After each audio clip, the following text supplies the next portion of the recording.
ஒரு நாட்டில் நடக்கிற எலெக்ஷன் 5 வருஷத்தை மாற்றுது. ஜியோ பொலிட்டிக்ஸில் நடக்கிற ஒரு சம்பவம் ஒரு நாட்டோட அடுத்த 50 வருஷத்தை மாற்ற போகுது. இன்னும் ஆப்ரேஷன் சிந்தூரில் நடந்த கெட்ட விஷயம் என்ன, நல்ல விஷயம் என்னன்னு கேட்டிருந்தீங்க. First we will go to the bad news.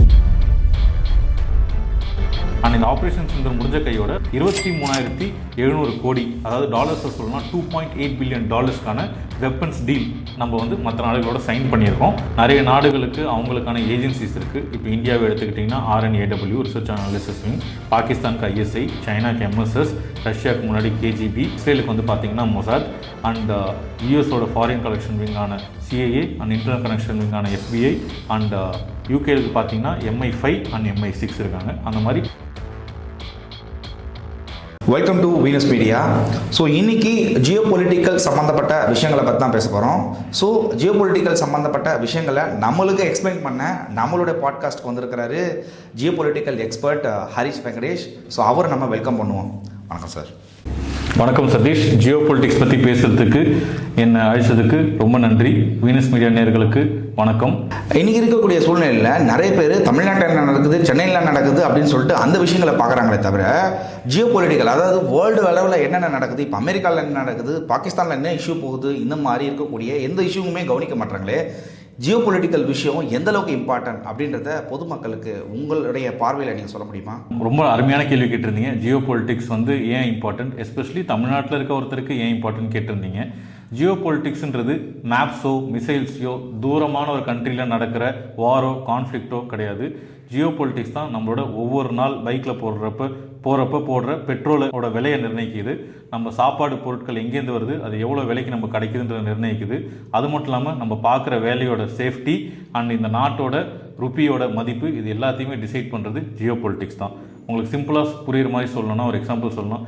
நம்ம தமிழ்நாட்டில் சமைக்கிற சாம்பார், குழம்பு, ரசத்தில் போடுற பெருங்காயம் இருக்குல்ல, அந்த பெருங்காயத்தோட விலை கூட ஆப்கானிஸ்தான் நடக்கிற ஒரு போரால் மாறுறதுக்கான வாய்ப்பு இருக்குது. நம்மளோட வெங்காய விலையிலேருந்து ஆரம்பித்து நம்ம நாடு வாங்குகிற கச்சா எண்ணெய் அண்ட் நம்ம நாட்டுக்கு இறக்குமதி பண்ணப்படுற தங்கம் அண்ட் நம்ம நாட்டில் வேலை பார்க்குற மக்களோட கம்பெனிஸ் அண்ட் பிராண்ட்ஸ், இது எல்லாமே ஜியோ பொலிட்டிக்ஸோட சேர்ந்தது தான். சிம்பிளாக சொல்லணும்னா எத்தனை பேருக்கு வேர்ல்டு வாரில் சென்னையில் இந்த குண்டு ஞாபகம் இருக்குன்னு தெரியல, இந்த ஜென்ரேஷனுக்கு தெரியுமான்னு தெரியல. அண்ட் ரெண்டாவது ஹூண்டாய் கம்பெனி நம்ம சொல்கிறோம், கியான்னு சொல்கிறோம், வோக்ஸ்வேகன் சொல்கிறோம், பென்ஸ்ன்னு சொல்கிறோம். அது எல்லாமே வேறு நாட்டோட ஒரு கம்பெனிஸ் தான். அவங்க இங்கே இருக்காங்க. போர்ன்றது இது எல்லாத்தையும் பாதிக்கக்கூடிய ஒரு விஷயம். வெறும் போர்னு மட்டும் கிடையாது, டெய்லியும் ஏறி இறங்குற பங்குச்சந்தையிலேருந்து ஆரம்பித்து நம்ம அன்றாடம் வாழறதுக்கு தேவையான பொருட்கள் எல்லாமே ஜியோ பொலிட்டிக்ஸ் தான் டிசைட் பண்ணுது. இன்னும் உங்களுக்கு சிம்பிளாக சொல்லணும்னா, ஒரு நாட்டில் நடக்கிற எலெக்ஷன் 5 வருஷத்தை மாற்றுது. ஜியோ பொலிட்டிக்ஸில் நடக்கிற ஒரு சம்பவம் ஒரு நாட்டோட அடுத்த 50 வருஷத்தை மாற்ற போகுது. ஸோ அந்தளவுக்கு ஒரு இம்பார்ட்டண்டான ஒரு விஷயமா அந்த ஜியோ பொலிட்டிக்கல் இருக்குது. இப்போ நான் சாதாரணமாக என்ன நினைப்பேன்னா, இப்போ நான் சென்னையில் இருக்கேன், நான் என்ன நினைப்பேன்னா, எப்பா எங்கேயோ நடக்குது, என் வேலையை பாட்டு நான் போகிறேன், நான் எனக்கு தேவையான மளிகை சாமானம் போய் நான் வாங்க போகிறேன். பட் எங்கேயோ நடக்கக்கூடிய போர்னால நான் வாங்கக்கூடிய பொருளுடைய விலை மாறுதுன்னு சொல்லும்போது எனக்கே ஒரு அதிர்ச்சியாக இருக்குது. கண்டிப்பாக. இப்போ காஷ்மீர்லேருந்து ஆப்பிள் வரலன்னா ஆப்பிள் நாடு ஃபுல்லாக தட்டுப்பாடு ஏற்படுது. சைனாவில் எங்கேயோ உஹானில் ஆரம்பித்த கோவிட் வைரஸ் தமிழ்நாட்டில் லாக்டவுனை கொண்டு வருது.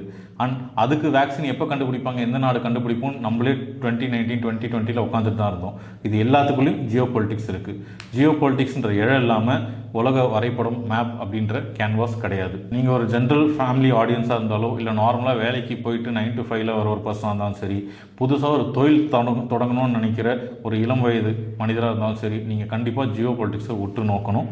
ஏன்னா உங்களோட விலைவாசி, உங்களோட டிமாண்ட், உங்கள் வாழ்க்கையோட தராதாரம், உங்களுக்கு என்னென்ன பொருளுக்கான ஆக்சஸ் இருக்குது, இல்லை நீங்கள் எந்தெந்த நாட்டுக்கெலாம் போக முடியாது, எந்தெந்த நாடால் நம்ம நாட்டுக்கு ஆபத்து இருக்குது இல்லை, அண்ட் யார் யார் நம்ம நாட்டை பற்றி என்ன யோசிக்கிறா, நம்ம இந்த நாட்டோட வளர்ச்சியில் நம்ம வளர்ச்சியும் இருக்குது அப்படின்னு புரிஞ்சுக்கிட்டு நீங்கள் ஜியோ பொலிட்டிக்ஸை உற்று நோக்கணும்னு நான் கேட்டுக்கிறேன். ஓகே, இப்போ எனக்கே பார்த்தோன்னா இப்போ புரியுது. ஜியோ பாலிட்டிக்ஸ் இந்த அளவுக்கு ஒரு இம்பார்ட்டண்டாக தமிழ்நாடு, அதாவது நம்ம லோக்கல் அரசியலை பார்த்தே பழகிட்டோமா. ஸோ அதனால் ஜியோ பாலிட்டிக்கல்ஸ் இந்த அளவுக்கு ஒரு இம்பார்ட்டண்டான ரோலை ப்ளே பண்ணுறது இப்போ தெரிஞ்சுக்கினேன். இப்போ லோக்கல் பொலிட்டிக்ஸ்னு நீங்கள் சொல்கிறீங்க. உங்கள் லோக்கல் எம்எல்ஏ இருக்க பார்ட்டிக்கு ஒரு எம்பி இருப்பார்.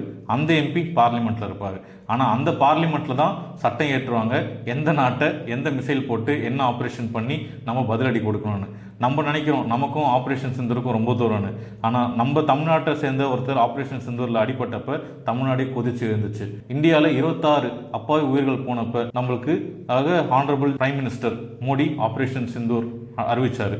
அது இந்தியாவில் இருக்க ஒவ்வொருத்தருமே தெரிஞ்சுக்க வேண்டிய ஒரு விஷயம். அதை நீங்கள் ஜியோ பொலிட்டிக்ஸ்னு பிரிஞ்சு ஒதுங்கி இருந்துட முடியாது. ஆப்ரேஷன் சிந்தூர் இந்தியா பாகிஸ்தான் மேலே வந்து பார்த்தோன்னா நடத்தின அந்த ஒரு ஆப்ரேஷனை பற்றி நீங்கள் என்ன நினைக்கிறீங்க? அதில் நல்ல விஷயங்கள் என்னென்ன இருக்குது, கெட்ட விஷயங்கள் என்னென்ன அப்படின்னு உங்களோட பார்வையில் நீங்கள் என்ன நினைக்கிறீங்க? ஆப்ரேஷன் சிந்தூர் ஒவ்வொரு இந்தியனும் பெருமை கொள்ள வேண்டிய ஒரு முக்கியமான ஆப்ரேஷன் நம்ம இந்திய நாட்டுக்கு, அதுவும் இந்த மாதிரியான ஒரு சிச்சுவேஷனில் ஆன் 2026. ஆப்ரேஷன் சிந்தூர் பொறுத்த வரைக்கும் honourable prime minister Narendra Modi and national security adviser Ajit Doval இந்த முடிவு எடுத்ததுக்கு ஒரு இந்தியனாக நான் பெருமை கொள்கிறேன். அண்ட் உங்கள் கேள்விப்படி பார்த்தீங்கன்னா ஆப்ரேஷன் சிந்தூரில் நடந்த கெட்ட விஷயம் என்ன, நல்ல விஷயம் என்னன்னு கேட்டிருந்தீங்க. First we will go to the bad news. Bad news is அங்கே 26 பேரோட இன்னசென்ட் லைஃப்ஸ் பறி போயிருக்கு.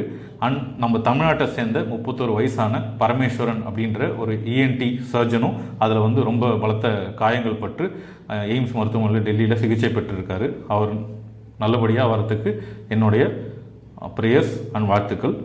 அண்ட் நல்ல விஷயம் பார்த்தீங்கன்னா ஆப்ரேஷன் சிந்தூர் அப்படின்றது இந்த என்டையர் வேர்ல்டோட ஜியோ பொலிட்டிக்கல் ஸ்டேஜில் நம்மளோட டிஆர்டிஓட வெப்பன்ஸோட ஒரு நல்ல ஷோகேஸ் ஆகும், ஒரு பிஸ்னஸ் மார்க்கெட்டிங் பிச்சாகவும், ஒரு PowerPoint presentation of our ஸ்ட்ரென்த்தாகவும் இருந்திருக்கு.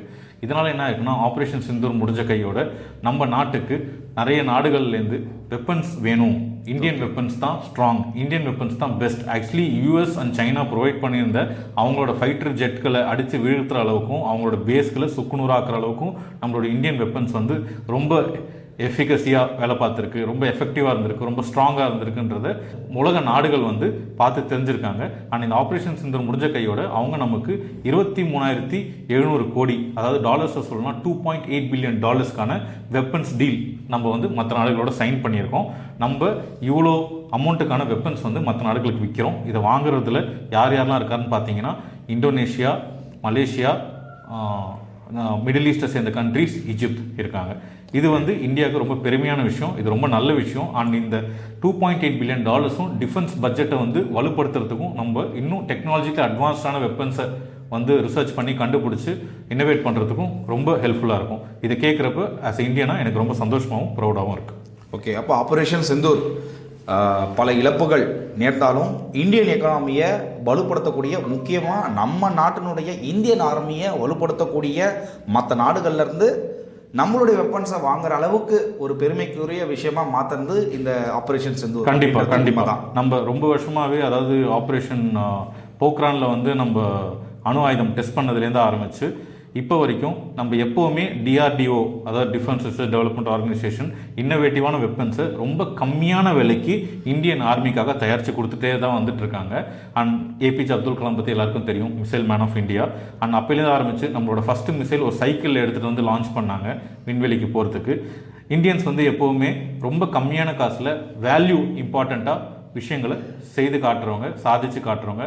அந்த வரிசையில் நம்மளோட வெப்பன்ஸோட எஃபிகசி, ஸ்ட்ரென்த் அண்ட் அதோட பொட்டன்சி அண்ட் அதோட ஸ்டெல்த் வேல்யூ அண்ட் அதோட அட்டாக் கேப்பபிலிட்டி வந்து உலக நாடுகள் இந்த ஆப்ரேஷன் சிந்தூரில் பார்த்து வியந்திருக்கு.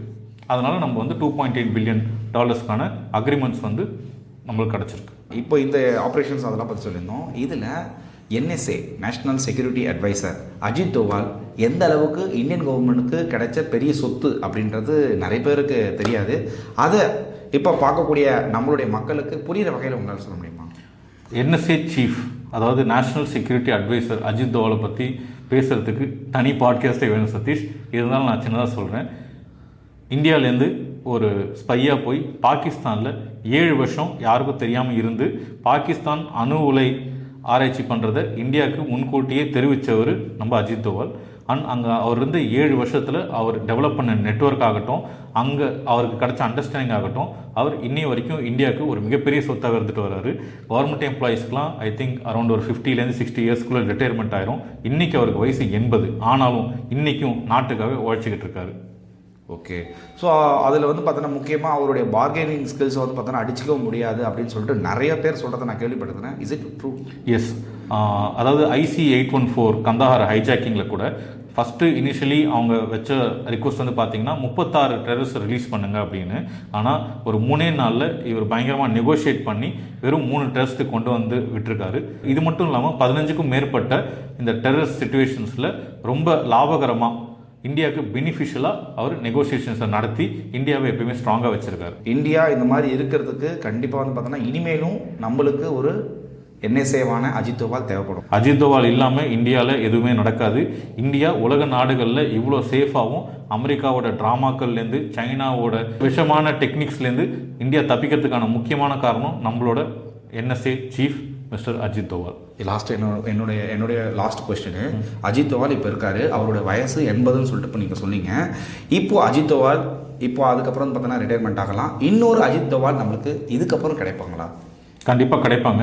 இந்தியாவில் நிறைய விஷயங்கள் நம்ம வெளியில் பேசுறதில்ல. ஒரு ஜியோ பொலிட்டிக்கல் எக்ஸ்பர்ட்டாக பார்க்கும்போது நிறைய நாடுகளுக்கு அவங்களுக்கான ஏஜென்சிஸ் இருக்குது. இப்போ இந்தியாவை எடுத்துக்கிட்டிங்கன்னா RNAW ரிசர்ச் அனாலிசிஸ் விங், பாகிஸ்தானுக்கு ISI, சைனாக்கு MSS, ரஷ்யாவுக்கு முன்னாடி KGB, இப்போ வந்து இஸ்ரேலுக்கு வந்து பார்த்திங்கன்னா மொசாத், அண்ட் யூஎஸோட ஃபாரின் கலெக்ஷன் விங்கான CIA அண்ட் இன்டர்னல் கனெக்ஷன் விங்கான FBI, அண்ட் யூகேலுக்கு பார்த்தீங்கன்னா MI5 அண்ட் MI6 இருக்காங்க. அந்த மாதிரி நம்மளோட RNAW இவங்க எல்லாருக்கும் சளைச்சது கிடையாது.